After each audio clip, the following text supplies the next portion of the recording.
노인과 바다, 어니스트 해밍웨이. 산티아고는 84일 동안 아무 고기도 잡지 못한 늙고 초라한 어부이다.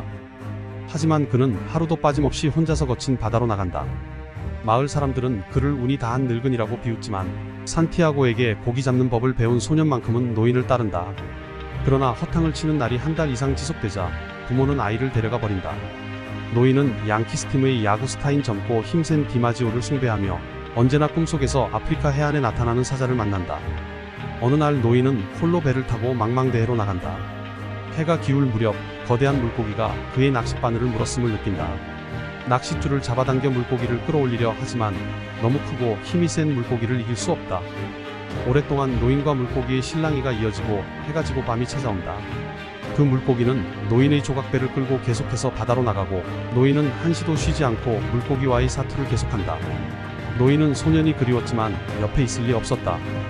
오직 혼자 싸워야 할 뿐이었다. 노인은 그 상황 속에서도 물고기에게 연민을 느낀다.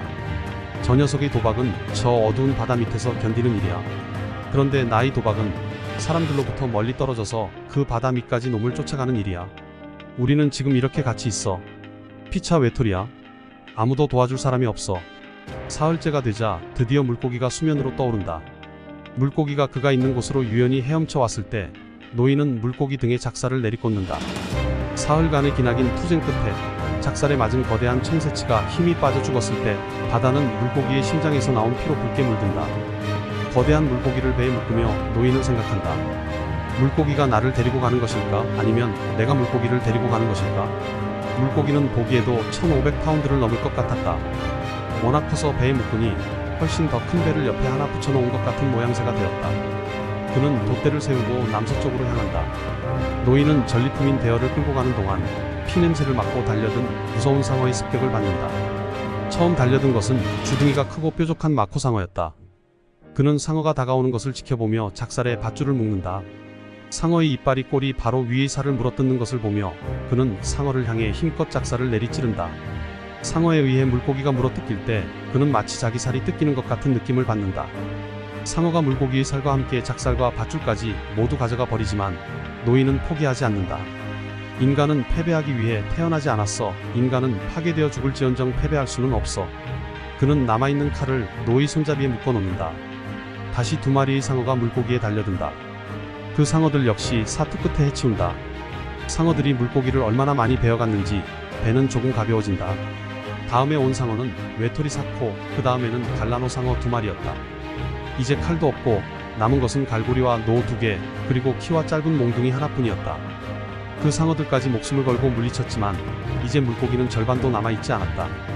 반동강이 된 물고기에게 노인은 미안하다고 말한다. 어둠이 찾아오고 불빛 하나 없는 바다에서 싸움이 끝났다고 생각하지만 또다시 상어들이 떼를 지어 몰려온다. 오로지 느낌과 청각만으로 필사적으로 상어들의 머리 위로 몽둥이를 내리친다. 그때 무언가가 몽둥이를 낚아채가고 노인은 키를 방향타에서 뽑아 그것으로 치고 때린다. 상어들은 남은 살점들을 모두 뜯어먹고 떠난다. 밤중에 다시 상어들이 와서 테이블에서 빵 부스러기를 줍듯 뼈다귀를 건드리지만 노인은 이제 배를 조정하는 데만 열중한다. 아침 해가 뜨기 전 육지에 도착한 노인은 무거운 돛대를 어깨에 메고 집을 향해 걷기 시작한다. 잠시 멈춰 서서 뒤를 돌아보는데 배에 묶인 물고기의 거대한 꼬리가 솟아올라 있다.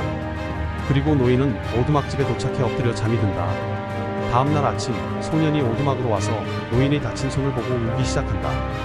어부들은 노인이 잡았던 물고기를 구경하고 있으며 이제는 살점 하나 남아있지 않다. 소년은 커피를 사는 동안에도 계속 울고 있다.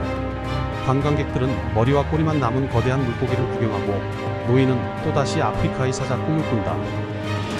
노인과 바다는 인간의 고독과 인내, 삶의 의미를 탐구하는 작품이다. 산티아고는 물고기와의 싸움을 통해 자신의 한계와 싸우며 결국 외적인 성취보다 내적인 성숙이 중요함을 깨닫는다. 이 소설은 삶의 고통을 통해 성장하고 도전이 끝없이 이어지는 과정에서 인간의 불굴의 의지를 강조한다. 독자는 이를 통해 고난 속에서도 희망을 잃지 않는 의지와 삶의 의미를 되새기게 된다. 이 글을 쓴 해밍웨이는 의사 아버지에게 3살 때부터 낚시하는 법을 배웠고 11살 때 엽총을 선물받아 사냥을 시작했다. 모험을 즐겼던 그는 1차 세계대전에는 적십자의 구급차 운전병으로, 스페인 내란과 2차 세계대전에는 종군기자로 참여했다. 투우를 즐기러 스페인에 갔으며 아프리카 밀림에서 야수 사냥을 하는 모험의 삶을 살았다. 그리고 그 경험들을 소설에 생생하게 그려냈다. 그랬던 그가 왜 엽총을 장전한 뒤 자신의 이마에 댄 채 방아쇠를 당겼을까? 해밍웨이는 노인과 바다를 가리켜 평생을 바쳐 쓴 글, 지금 내 능력으로 쓸 수 있는 가장 훌륭한 글이라고 언급한 바 있다. 그는 이 작품으로 퓰리처상과 노벨문학상을 수상했다.